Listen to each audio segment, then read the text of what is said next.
Hey, what's up mga kalakbay? Welcome back for another unboxing episode of G Adventures. And for today's episode ay mag-unbox tayo ng Poco X3 NFC phone, which is nabili ko siya sa Lazada birthday sale. And hopefully maging sulit ito at maganda ang kanyang result once na nabuksan na natin.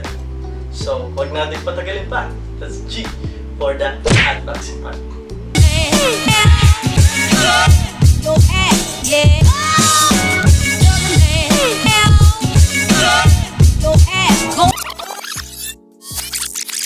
Hey, what's up guys? It's been a while the last time I uploaded a video content. So today, babawi ako sa inyo at i-share ko sa inyo ang isa sa pinakasulit na phone and very competitive, which is the Poco X3 NFC. So, let's start the unboxing part. So now, let's check what inside the box. So nung pagbukas ay makikita natin ang word ng Poco. At meron siyang mini box, and then ito-check natin kung ano ang laman ng mini box. Dito sa mini box makikita natin ang kanyang key for opening the SIM card slot. Then, meron siyang free jelly case for the protection of our phone para iwas gasgas.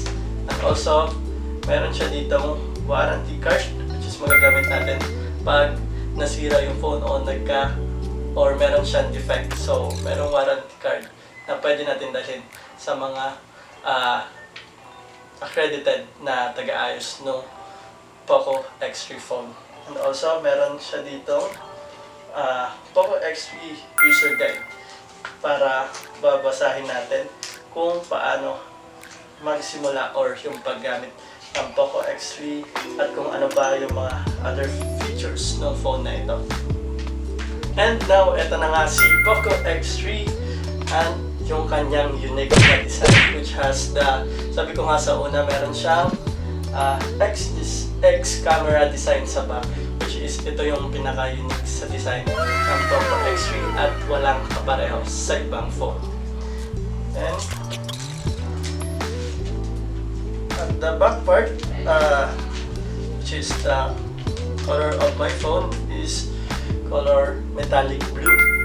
At meron siyang polycarbonate materials na plastic dito sa likod. And then dito sa harap, nakalagay also yung mga kanyang specs, which is Snapdragon 732 up to 2.3 GHz octa-core CPU. And also, it has 6.67 IPS LCD display, 240 Hz sampling rate, 120 Hz refresh rate, and HDR10 support, which is bagay sa mga naglalaro ng Mobile Legends or any games. Sa ilalim na part, meron siyang headphone jack, USB Type-C port, microphone, loudspeaker, at additional speaker sa bandang taas, which is bihira sa ibang phone. And also regarding with the camera, meron din siyang LED flash, main sensor, at yung sa gitna is yung kanyang ultra-wide angle lens na 13 megapixel. At meron pa siyang macro lens and deep sensor. It is surrounded by the 64 megapixel AI super camera. Sa right side, meron siyang fingerprint scanner, which is also yung power button. Sa bandang taas naman neto, makikita mo din ang kanyang volume rocker. At sa left side, yung SIM card tray, which is single dedicated slot lang ito. And then, cardboard. And of course, yung kanyang charger cable and adapter. Then, dito sa kanyang charger is meron siyang color pink. I think it's because of the color branding of the Xiaomi. Then, also meron din sa kumpet na ito, meron din color pink na branding ni Xiaomi. And that's all inside the box, which is yung charger, yung phone, free jelly case, yung key para sa SIM card slot, user guide, and of course, the warranty card. And that's all for my unboxing video for today, guys. Hopefully nakatulong sa inyo ito sa pag-decide sa pagbili nyo ng inyong brand new phone.